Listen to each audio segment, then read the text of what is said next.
Hello guys and welcome back to Dubai Trains, and today we're going to classify this string of cars that came in, and we're just going to get boom started straight ahead. I already had a quick look what to do, and let's pull that string forward a little bit more.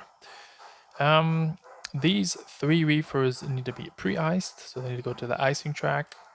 And these two reefers as well, they came in, and before we send to the layout, they need to be topped up with ice. So a different reason why they're going to the icing track. One needs to be topped up and one needs to be pre-iced. But nevertheless, yeah, they're going the same temporary destination. Let's see if I can get this guy. There we go. And all the other cars are going to near north. And near north is track 4. 1, 2, 3, 4. So it's this one right here. Set those turnouts. Yeah, so it's quite easy actually, quite straightforward. The only thing that's less easy about it is that we have 4 cars for near north, and then we have 3 for the icing track, and then we have 1 for near north, and then 2 for the icing track. So the crew that blocked this train for us did a poor job. They should have, I think technically, put all these reefers at the front of the train so they could, or at least the full ones, I don't know about those empty ones, but at least the full ones should be at the front so they could immediately be classified and put on the icing track. But in their defense, the train came in this direction, so they were at the front actually when they came in. I don't know how they would deal with that. I don't know. So again, we're using the proto throttle. If you guys can see that, if I can get that in the camera, the proto throttle with a steam, which is great fun. It's not designed for it. It's not meant to be used in this way, but nevertheless, it's great fun. Oh, it's really chuffing now. That yard track is full. It's officially full. It's too full, but that's fine because this is the next train heading out. So what I'm going to do, with that one car, yeah, okay, that's fine. I was thinking otherwise, if it's too full, I'll take some of these cars and just spot them on the other track for now. But as we're going to be running that train after this one, what is scheduled after this, I mean, it's the next train scheduled. I'm not doing anything else, I'm just doing guard work. So the next train departing is that near north job. Because one more car that will just stick right there. So I could, I mean, I'm arriving on the arrival and departure track. So I cannot build my train on the departure track because it's full. We're already on it. If I had multiple arrival and departure tracks, I could do that, build it on the departure track then, or I could also build it on this track right here, as it is. Oh, let me get that a bit too soon. But I generally don't like to do that. We've only operated the layout. I did like this is I think my third session, third cycle for the entire operating roster for the timetable, and I generally always like to build it on this one track because partially because because this other one here is connected to the engine facility. I don't know if my cable is long enough for my headset. Not really. And so I have to do this blind. And we did the first ever op session this weekend, the first official one, with a crew of total of 3. So we had 2 guest operators, 2 guest helpers. And yeah, you really need to keep that track free.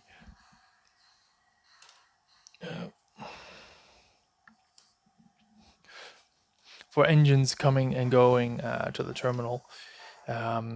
I mean, it is that the other operators, they use the same engine for all the different jobs, actually. So it didn't really go to the engine terminal except for the beginning of the day and at some point halfway. and put on the bell. So yeah, that operating session went really well. There were no notable hiccups. No, starting with the small stuff, there were no derailments. There were the crew was totally new to operations, and the other one had operated my old layout a few times. So let's call him the new guy, did move a few times without clearance. So yeah, that is a bit of an issue, but yeah, in his defense, he's new, and yeah, the signals are not up yet.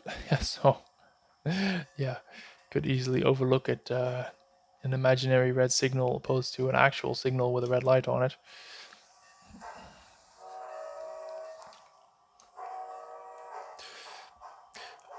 But yeah, that went well. All the train, I mean, I was the quote unquote operator, and I did all the yard work. So that basically meant they kept on coming back to the yard with when they'd finished their job, and I kept sending them back out with a new job, and that worked really well.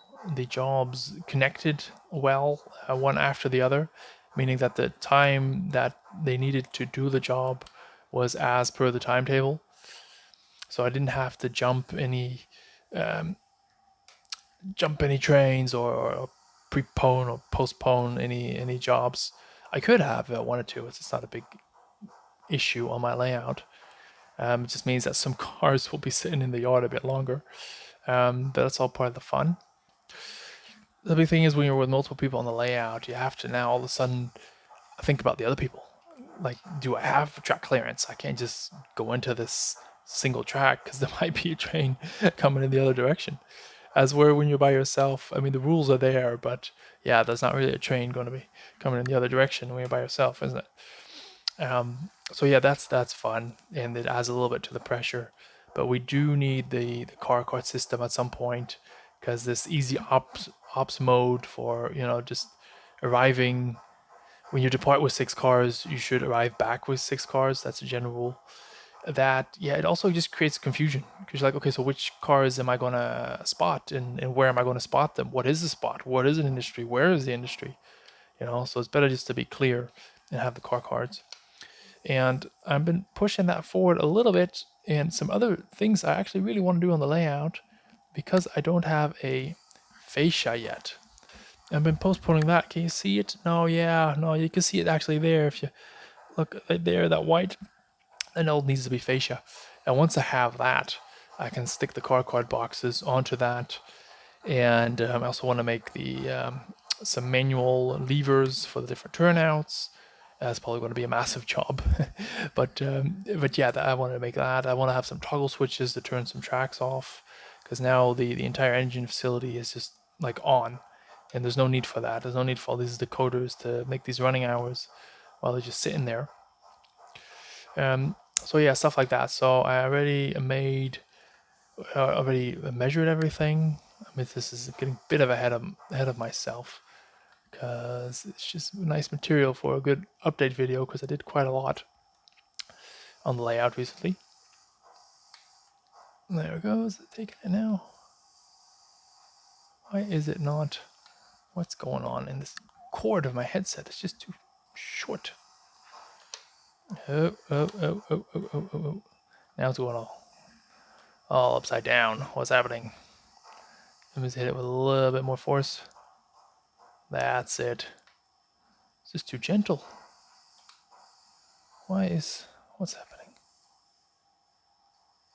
There we go. Doing 2 things at once. The good old 2 things at once thing that I can do. So yeah, I hope to get I don't know, what deadline am I going to give myself? Maybe get the fascia done in 2 weeks' time? Probably go to the shop this week, get all the stuff, and then glue it on, and then prime it, 1 round painting, and then paint it black. That will probably happen in a day or so. I don't want to have the room messy with paint for too long.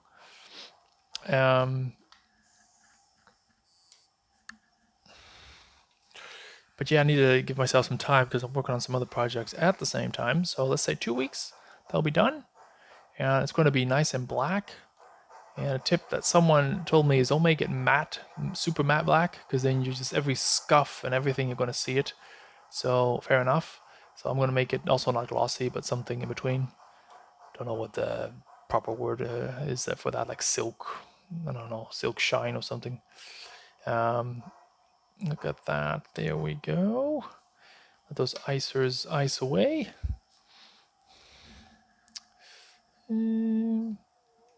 What I'm going to do now to finish this job is I'm going to take the near north, and we have 1, 2, 3, 4, 5, 6, 7, 8, 9, 10, 11 cars, but no, because 5 are for the Milwaukee. 1, 2, 3, 4, 5, yeah. So starting at the gondola, 1, 2, 3, 4, 5, 6 cars for near north. I'm just going to pick those up and put them on the departure track, as it's going to be the next train departing, and then we'll call it a day. So this is a little bit of a fruit of our labor kind of situation. Just like that. Really need to get a longer cord for this headset. Fruit of our labor situation, yeah, to pull that string out, the entire thing, and the layout is all set up that's all within yard limits to pull the maximum train length out of a yard and stay within yard limits, as I'll point out in a second as well. Just give these guys a nudge. Here we go. Are we going? No, we're not. It was in neutral. There we go. That should do it. And now my switchman is jumping off, and he's going to stand right here. And he's going to radio. Yes, we have radios on this layout. It's very modern. The first one to implement them. Opposed to signals. I call it lantern signals, light signals. So he's going to radio in when we have our cars. So the last one is the gondola. And he's going to say something like 1 car and a half car. I'm not pretending to know this, by the way. I'm not a railroad engineer. Fortunately, I wish I was. And something about now that will do. Then he's going to uncouple it. Let me just push the slack back a little bit. There are some heavy cars in here. And then there we go.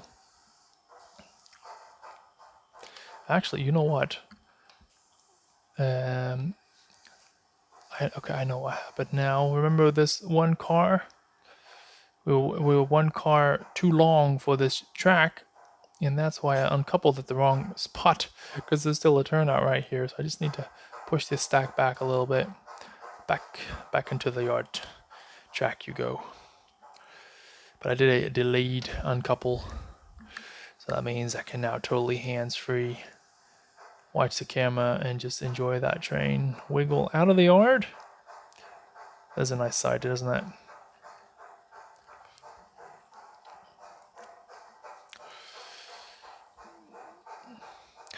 So once I hit that 1 million subscriber count somewhere in the next week, maybe I can afford myself to buy like 10 different cameras and get every angle and edit all that nice and neat and get all the action from all the sides.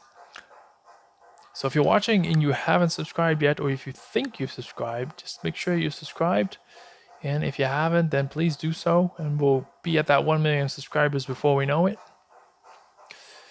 I mean, all joking aside, I think the entire channel has had about 500,000 views over all the videos.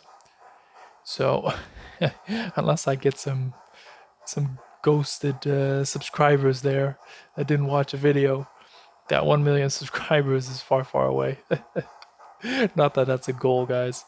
I mean, other YouTube model railroad channel people, they talk about that, like, oh, it's so hard to run a channel and all this and all that, and they study on it and all this and all that. And to be honest, I just want to share the hobby with you guys. I don't want to overthink it. I don't want to manipulate people and watching my videos. Just enjoy it, and if you don't enjoy it, it's fine. If you do enjoy it, that's great. And that is, on that note, hope you did enjoy it. Thank you guys all for watching. That's it for today. Bye bye.